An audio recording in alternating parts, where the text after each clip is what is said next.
What's going on, guys? Welcome on back to Second and Short in this week's edition of Fantasy Fridays, where we discuss everything that is studs, duds, and sleepers for Week 15 of the NFL.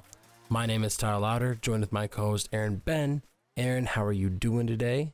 Doing excellent. I'm glad I got to see my former favorite football player, Marcus Mariota, play some football today, but sad he didn't get the win. How about you? How are you doing? I'm doing good, man. I'm doing good.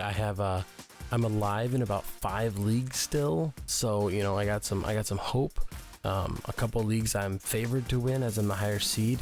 One of my leagues, though, I'm the 8 seed in a big team league, and I took down the 1 seed, so I'm looking to just take down all the top teams, hopefully, and just have the biggest underdog role. Yeah, I always told people, like, you are like the 2007 New York Giants of fantasy football. In some leagues. That's how we know you in our friend circle. I'm going to assume that you are in the second week of your playoffs because it is week 15. You're not going to play in week 17. If you are playing in week 17, super risky. I'm not against it. It's just different. You've got to win this first matchup. And if you're playing in your semifinal right now, you've got to get over that hump and make that championship game. Because sometimes just making the championship game is good enough because you get the money. Let's dive in here with our first stud. And we're going to talk about a rookie, Brandon Ayuk, San Francisco 49ers wide receiver, first round pick from this year. Deebo Samuel is out for the year. George Kittle might come back. We don't know yet. Their running backs are a constant, cycle of one's on the COVID list, one comes off the COVID list.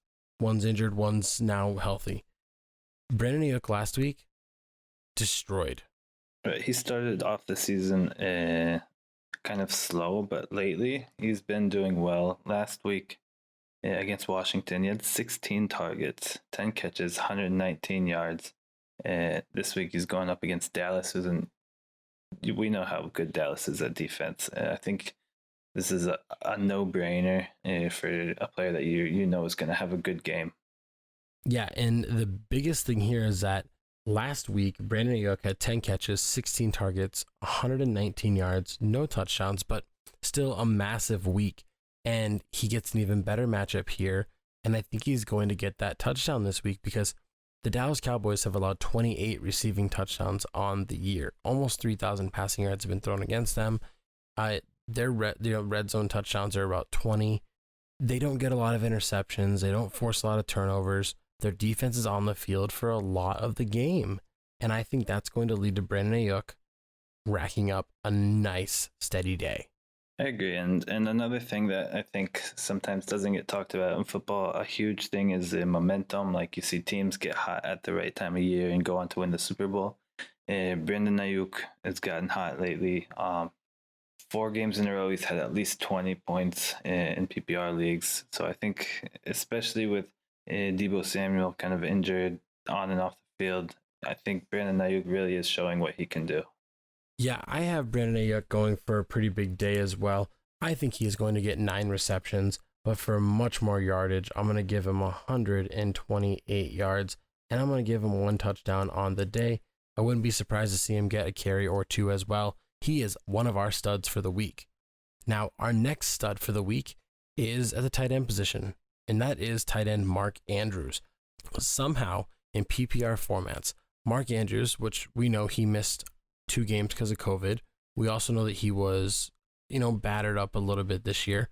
He is tight end 6 on the year. And so this week, they're going against a very, very bad Jaguars defense who have allowed touchdowns to 8 different tight ends this year. He'd be a good start this week. I think he has you're not supposed to rely on touchdowns, but he has a good chance of scoring a touchdown, in my opinion. I agree. Jacksonville gives us a lot of points, and it's hard for us to even project touchdowns to any player, especially more so to somebody that's catching passes from Lamar Jackson. But I think if there's anybody that's going to get it done, I think Mark Andrews is a huge stud this week. I mean, he posted up over 12 fantasy points last week without a touchdown. And ESPN on PPR formats, which is who we kind of just bounce off of for this podcast, only has him projected a little over 10 fantasy points, and I think he has a chance to almost double that this week. I have him around 19 fantasy points. If with all of his catches, yards, and touchdown, I think he's going to have a huge week, and I think he is going to be not the Darren Waller of this week, but he might be the tight end 2 or 3 this week in scoring. Yeah, I'm with you, man. I think he's a solid option to play. Now, let's talk about some solid options to not play. Some guys that are great for your bench this week. Guys that we just don't think are going to live up to maybe what they're supposed to do. And they've all got obstacles in their way. And the first one is starting with Tua Tagovailoa, who is going against the New England Patriots and Bill Belichick for the first time. And these guys have been on fire on defense the past couple of weeks. Right, and especially against rookie quarterbacks. We know Bill Belichick just knows how to take advantage of them. Guys that sometimes you don't have a lot of film on them, so it's a bit harder to defend them, like Justin Herbert. And Bill Belichick just made him look like the rookie that he is. So I think Tua Tagovailoa, he's played pretty well, pretty admirably so far, but I think that I would be hesitant to play him this week, like I said, against that really good Patriots defense. Here's the thing. The Patriots are forcing these quarterbacks over the last 3 weeks, being Kyler Murray, Justin Herbert, and Jared Goff, to all have about anywhere from 11 to 20 plus incompletions, a combined average of about 17 incompletions. They're only allowing 168 passing yards on those last 3 games, and they've only given up 1 touchdown. Multiple turnovers, multiple defensive touchdowns.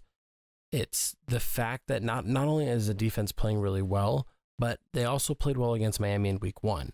I mean, I know week 1 is an anomaly and they played against Ryan Fitzpatrick, who's is a completely different quarterback, but still they held Miami's offense to 191 passing yards and no touchdowns. And I think another factor that really makes me hesitant to play Tua this week is the fact that he has a lot of weapons that are either playing injured or out. Probably Devontae Parker sitting out. Mike Gesicki, that great tight end, is going to be sitting out probably. And those are top 2 pass catchers. So you're going to see him like without 2 of his best weapons and against a formidable Pats defense. Another guy that we think that you guys should be sitting this week is rookie wide receiver CeeDee Lamb for the Dallas Cowboys. Now, he came off really strong, early season, carried it through the midseason, getting tons of targets, looking like the ultimate number 2 receiver to Amari Cooper, potentially to overtake him maybe. But over the past couple of weeks, he's kind of cooled off. And now he draws San Francisco, who we look at the 49ers and we go, oh man, these guys, they're not winning a lot of games, whatever. They've had a lot of injuries, but their defense is still holding up against receivers. Yeah, they've in the past 4 games, in 3 of those games, they've held the opposing wide receivers to no touchdown. Combine that with the fact that CeeDee Lamb over his past 3 games has not scored a touchdown. In his past 4 games, he's had fewer than 50 receiving yards. So he's, like we said about Brandon Ayuk, who's kind of hitting this hot streak. It looks like CeeDee Lamb's kind of hitting this cold streak and had a good overall year, but just looks like this isn't his month. Yeah, I mean, outside of last week, where he went 2 for 2 and had 46 receiving yards, his average the 3 weeks prior was about 6.8 yards per catch. And unless you're Jarvis Landry, that doesn't work for me. Like Jarvis Landry or the Miami Dolphins, like getting 180 catches for 950 yards. He had 2 targets last week against Cincinnati Bengals team that was beat up and depleted and supposed to be an easy matchup, and he came with 8.1 fantasy points. Look for him to potentially get more catches this week, but I don't see his yards increasing much more. It's late for both of us right now as time of recording this, and we're both getting a little tired and everything. We're both getting sleepy. And, while we're wanting to sleep to recharge, we got 2 guys that you guys should not sleep on this week that could help you out. That's the worst segue I've ever heard. I don't even care. The first one is running back. We're going to keep it San Francisco. Is running back Jeff Wilson Jr. This guy has had a couple of flash in the pan games. He's played well in little situations, and he's looked at as maybe a goal line back. However, if you go back to that 3 touchdown performance he had against the New England Patriots, he looked explosive when he actually had opportunities. He was able to score multiple touchdowns. He's able to cut. He looks like an efficient running back. And I think with the recent struggles that the 49ers have had at quarterback, I know we hyped up Ayuk. They might lean on the run game a little more. Right, and this start becomes even more attractive when you look at the fact that Raheem Mostert might be sitting out with that ankle injury.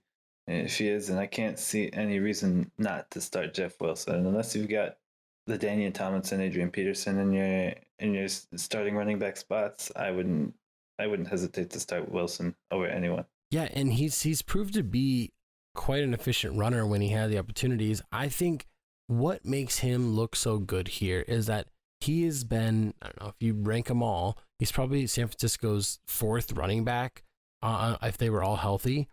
And despite that, he has 6 total touchdowns on the year. He has multiple receptions. He's got a nice burst, and I really think that he is going to exploit this Dallas team. I think San Francisco 49ers stars are surprisingly going to stand out this week. I know I said stars, but I'm just saying like after this week, they'll look like stars. I think the 49ers are going to get up early on Dallas. The game's going to be almost over, and I think Wilson is just going to run the ball and drain that clock. Yeah, I agree, and I think he's got a decent chance to get a touchdown or two as well. Unlimited carries, he's got 600 touchdown. 600. He's got 6 touchdowns, so yeah, I think he's got a decent chance of getting up in the area of 18 to 20 fantasy points, depending on if he gets in the end zone or not. And our last sleeper of this week is quarterback Jalen Hurts. You know, the rookie came in last week, and he looked really good as a change of pace quarterback. That's a weird thing to say, but he had over 100 rushing yards. He helped guide the Philadelphia Eagles to a win over the New Orleans Saints in a huge upset. And here's the thing. He was added in over 20% of leagues, probably a couple more if you stretch it over platforms, but he's still available in numerous amounts of leagues. If you have somebody like Matt Ryan, who we almost put as our sit of the week, if you have somebody like, I don't know, Mitch Trubisky, Gardner Minshew, somebody you're not willing to risk right now, Taysom Hill, you're not too sure, this Jalen Hurts could be a guy that could help you out. Maybe you're a low seed and you just you risk it for the biscuit, man. The Arizona Cardinals have allowed 5 of their past 7 opposing quarterbacks score at least 23 fantasy points, and adding to the fact that, sorry, the reason I think this is such an attractive start is because he adds that ability to run in his game. If we're relying just on him passing, I don't think anyone would start him, but he's, like you said, last game ran for over 100 yards, and Arizona struggled against running quarterbacks. Over the last few games, they've had 5 quarterbacks with at least 35 rushing yards. So I think I think it's pretty safe to assume that Jalen Hurts is going to get a good number of rushing yards against the Cardinals, and I think he'll add in a touchdown or 2 on the ground or in the air. No, that's true though. And if you look at quarterbacks that they went up against and didn't have the most success against, Russell Wilson, Josh Allen, Tua, all those guys were able to run the ball and move on them.